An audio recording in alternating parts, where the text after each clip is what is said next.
आप आयोजन किए हैं, बताएंगे। राज्य स्तरीय डाटा एंट्री ऑपरेटर एकता मंच अपने विभिन्न मांगों को लेकर के सरकार का ध्यान आकृष्ट कराने हेतु एक दिवसीय सांकेतिक हड़ताल जो है गर्दनीबाग में करने जा रही है, जिसमें हम लोग का जो मांग है वो ये है कि हमने वर्षों से सरकार को डिजिटल किया है, वर्षों से सरकार में सेवा दिया है, लेकिन सुरक्षा के नाम पर हमें आज तक कुछ भी नहीं है।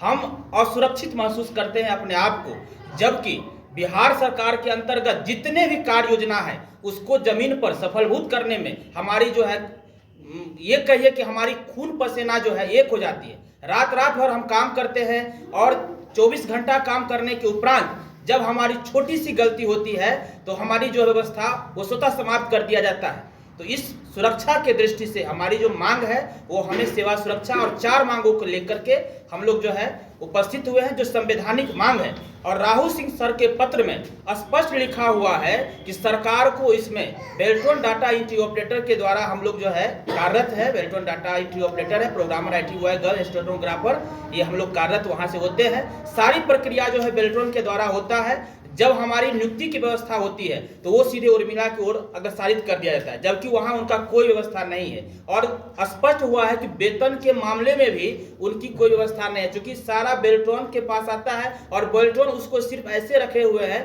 ताकि वो इधर से उधर ट्रांसफर करे। लेकिन इसके लिए सरकार में जब हम कोषागार में हम कर्मी के द्वारा पूरे बिहार के रेगुलर कर्मी का भुगतान किया जाता है और हम ही कर्मी को भुगतान करने के लिए आप बाय प्रोसेस कर रहे हैं, इस चीज को हम लोग को मुक्त किया जाए, हम लोग को डायरेक्ट विभागीय भुगतान किया जाए, एवं जो भी व्यवस्था है सुरक्षा है वो हम लोग की व्यवस्था में आएंगे और बाकी बताएंगे। हमारे ये राहुल सिंह कौन है? राहुल सिंह सर जो है वित्त विभाग के सचिव रहे हैं और पूर्व निवर्तमान जो हमारे प्रबंध निदेशक रहे हैं, और उनके द्वारा जो है पत्र के माध्यम से स्पष्ट तौर पर ये लिखा हुआ है, आप सब देख सकते हैं।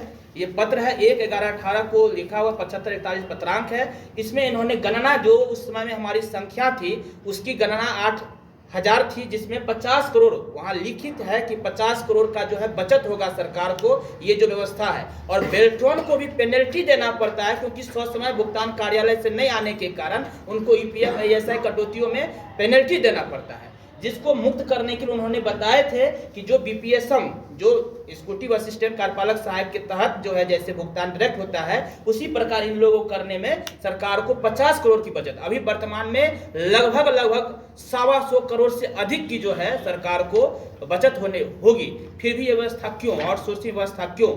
अभी ये 8000 का जो है वो कितना अभी संख्या हो गया? अभी हमारी संख्या 20,000 लगभग जो है, हमारी संख्या 20,000 है, और भी बहुत सारी जो है संख्या रिक्तियां आ रही है, उसमें दिया जा रहा है। हमारी संख्या लगभग 25,000 के लगभग में है। आप चाहते हैं कि डायरेक्ट आपके अकाउंट में जी पैसा बिल्कुल, आए? जिसमें सरकार को बचत है, जिसमें बेल्ट्रॉन को पेनल्टी देना पड़ रहा है, उनका लिखित है, ये हम नहीं कह रहे हैं। ये हमारी मांग नहीं है, ये जिनके माध्यम से हम आते हैं उनके द्वारा ही ये सरकार को लिखा गया है कि इनको सीधे भुगतान नहीं होने के कारण इनका वैधानिक कटौती जो है वो समय से जमा नहीं हो पाता है, और राज्य सरकार को इतना लाख रुपए या इतने करोड़ रुपए की हानि होती है।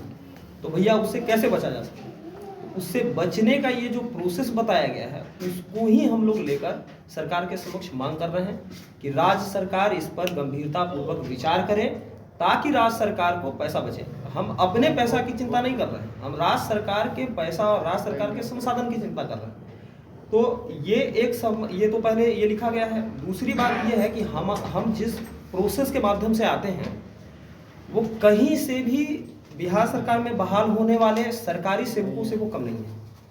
हमारी शैक्षणिक योग्यताओं को और हमारे चयन प्रक्रियाओं को अगर देखा जाए गंभीरतापूर्वक, तो वो जैसे आयोग के माध्यम से जो बहालियाँ होती हैं उन्हीं मापदंडों का पालन किया जाता है, चाहे वो रोस्टर हो, चाहे वो शैक्षणिक योग्यता हो, चाहे वो आपको जाके परीक्षा का मापदंड हो। TCS जैसी संस्था के माध्यम से हमारी परीक्षा होती है, हम आवेदन भरते हैं, CBT होती है, CBT पास करने के बाद हम उसके बाद टंकन की परीक्षा को देते हैं, और इन सब प्रक्रियाओं में चयन होने के उपरांत ही हमारी सेवा जो है वो सामान्य प्रशासन विभाग के द्वारा 100 बिंदु रोस्टर है उसका पालन करते हुए सभी विभागों को हमारी सेवा जो है वो दी जाती है। हम बिहार के कैजुअल नहीं, हम यही तो दुर्भाग्यपूर्ण ये है जिसको लेकर हम लोग यहाँ उपस्थित हुए हैं और तो सरकार के समक्ष अभी भी जो है एग्जाम लिया जा रहा है, अभी भी भर्तियां जारी है, तो क्या इस पे रोक लगनी चाहिए? नहीं, हम इसके रोक के विषय पर आज यहाँ उपस्थित नहीं हुए हैं। ये निरंतर चले,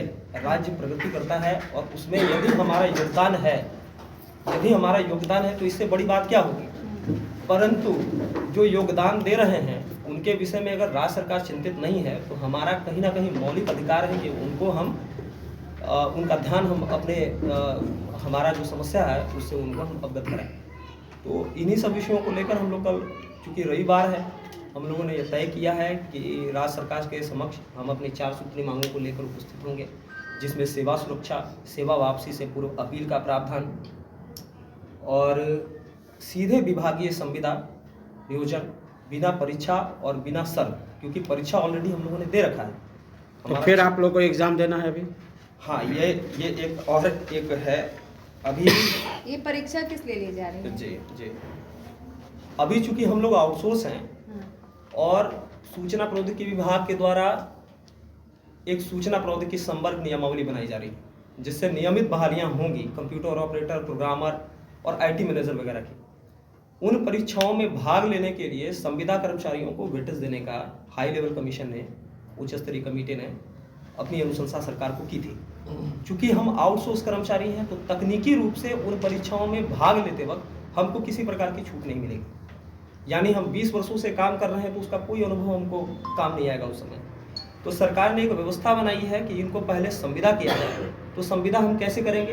तो सामान्य प्रशासन का संकल्प संख्या 1003 है, उनके माध्यम से जो नियुक्तियां होंगी उनको संविदा मानते हुए और फिर आगे अलग नियमित बहाली में भाग लेने का अवसर उनको दिया जाएगा।